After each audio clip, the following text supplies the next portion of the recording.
அன்பார்ந்த காணொலி நேயர்களே, உங்கள் அனைவருக்கும் எனது பணிவான வணக்கத்தை தெரிவித்துக் கொள்கின்றேன்.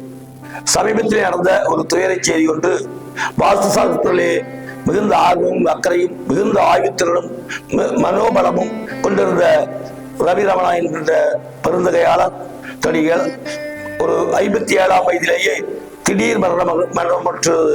வாஸ்து சாஸ்திரத்தில் அக்கறை உள்ள வாஸ்து யுகத்திலே இருக்கின்ற அத்தனை பேருக்கும் ஒரு பெரிய வருத்தத்தை தந்தது என்று சொன்னால் வகையல்ல. அப்படிப்பட்ட ஒரு நல்லவர், அப்படிப்பட்ட ஒரு வலிமையானவர், மிகுந்த ஆய்வுக்குரியவர், மிகுந்த ஆராய்ச்சி கொண்டவர். சென்னையிலே நடக்கின்ற நிகழ்ச்சியிலே ஒரு வீட்டுடைய தாக்கத்திலே தென்காசியிலே அவருடைய வேலை கண்டுபிடித்து சொன்ன பெருமைக்குரியவர், மிகுந்த ஆய்வாளர். அவரை இழந்து விட்டது பெரிய வருத்தத்தை தருகிறது. அவருடைய ஆன்மா சாந்தியுடைய இந்த நேரத்திலே நான் இறைவனை பிரார்த்தித்துக் கொள்கின்றேன். அன்பார்ந்த நண்பர்களே, இது குறித்து பல்வேறு செய்திகள் உலா வருகின்றன. அவருடைய மரணத்தை குறித்து அவருக்கு வாஸ்து தெரியலையா, அவருடைய வீடு வாஸ்து அமைய இல்லையா, வாஸ்து சொன்னதால் தான் வாழ்வு இறந்து விட்டாரா என்றெல்லாம் ஒரு சாரார் சொல்லுகிறார்கள். இன்னும் ஒரு சாராரும் அவர் வாஸ்து தகுதி இல்லாதவர், அவர் திருமணம் இல்லாதவர் என்றெல்லாம் புகார் சொல்லிக் கொள்கிறார்கள். இரண்டு கருத்துக்களை நான் சொல்லிக் கொள்கிறேன்.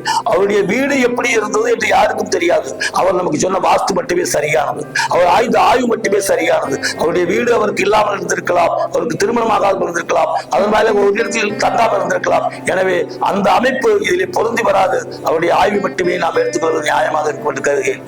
அடுத்ததாக ஒரு கருத்து சொல்கிறார்கள், மிக அபத்தமான கருத்து. அவருக்கு திருமணம் அவர் வாக்கு சொல்லி இருக்க கூடாது சொல்கிறார்கள். அவர்களுக்காக நான் சொல்லுகிறேன், இந்த நாட்டை சீர்திருத்தி இந்த நாட்டை உருவாக்கி பெருமை கண்ட கல்வியை கண்டு மக்களை வளப்படுத்திய காமராஜரும் கூட திருமணமாகாதவர் தான். அவர் போட்டு வைத்த விதையில வாழ்ந்து கொண்டிருக்கிறோம். அதுபோலவே ஏன் அன்புக்குரிய அப்துல் கலாம் அவர்கள் கூட தன் திருமண வாழ்க்கையை இல்லாமல் இருந்தவர் தான். அவர்தான் இந்த நாட்டுக்கு நல்ல வழியை காட்டி சொன்னால் அது மிகையல்ல. எனவே திருமணமாகாமல் இருந்தது அவருடைய தவறு என்று சொல்வது வாஸ்து பொருந்தாது. தயவு செய்து அதை போல் சொல்லிக்கொள்ள வேண்டாம். இன்னும் ஒரு சாரார் சொல்லுகிறார்கள், வாஸ்து சாஸ்திரத்தில் அவர் தவறான இடத்தை போய் பார்த்து விட்டார், அந்த பார்த்த இடத்திலே இந்த குற்றம் அவருக்கு பாதித்து விட்டது என்று சொல்கிறார்கள். அது மிக மிக தவறு.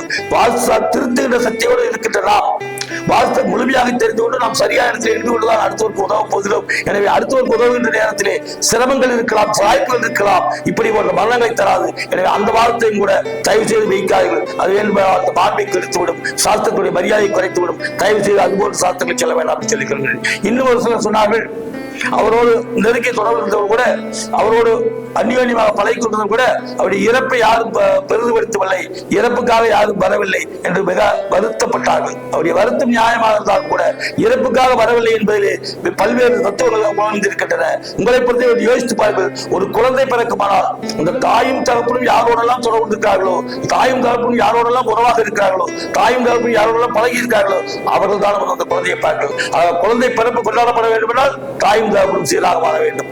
அதுபோலவே அவருடைய மரணம் சபைக்குமானால், இந்த மரணத்துக்கு பெருமை இடுவானால், மரணத்தை மக்கள் மதித்து வந்து கலந்து கொள்வார்கள் என்று சொன்னால் அவருக்கு பின் இருக்கின்ற வாரிசுகளுக்காகத்தான் அந்த நிகழ்ச்சி நடைபெறுகிறது. யாரிடம் போன்று அழுகாமை தெரிவிப்பது, யாரிடம் என்று ஒரு இறப்பை துக்கம் விசாரிப்பது என்று சொன்னால் அதற்குரியவர்கள் சரியான பாதையில், சரியான தகுதியில், சரியான வலிமையில் இருந்தால் மட்டுமே அந்த நிகழ்ச்சி கொண்டாடப்படுகிறது, பெருமைப்படுகிறது. எனவே அவனுக்கு வாரிசு இல்லை என்பது கூட ஒரு காரணம்.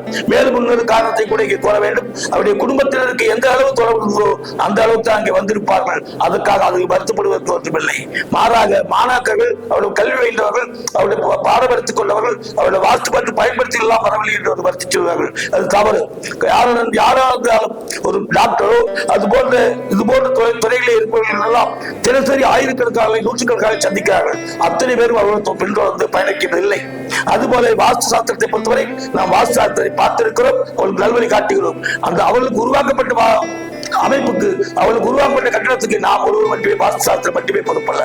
வாஸ்து சாஸ்திரத்தின்படி வடிவமைத்த பொறியாளர் கூட இருக்கிறார், கட்டி கொடுத்த கொத்தனாரும் இருக்கிறார், இந்த பைப்புகளை இணைத்துக் கொடுத்த பிளம்பரும் இருக்கிறார், மின்சாரத்தை உருவாக்கி கொடுத்த மின் கான்ட்ராக்டரும் இருக்கிறார். எனவே பலரும் சேர்ந்து இயக்குவதை நம்முடைய எண்ணம் அதிகமாக இருக்கலாம், உருவாக்குவதற்கு நாம் மூல காரணமாக இருந்திருக்கலாமே தவிர நாம் மட்டுமே காரணம் என்றும் நமக்காக நம்மிடத்திலே பயன்பெற்றுள்ள நம்மை பின்தொடர வேண்டும் என்று எதிர்பார்ப்பதும் கூட தவறான கருத்தான். எனவே அந்த கருத்தையும் ஏற்றுக்கொள்ள வேண்டாம் என்று சொல்லி இவ்வளவு நல்ல மனிதரை இழந்து விட்டோம். அவருடைய காட்டி பாதையை, இந்த வாஸ்து வழியை எல்லோரும் பயன்படுத்துவோம். அதுவே அவருக்கு செய்யும் புகழாகும் என்று கூறி நன்றி விடைபெறுகிறேன். நன்றி, வணக்கம்.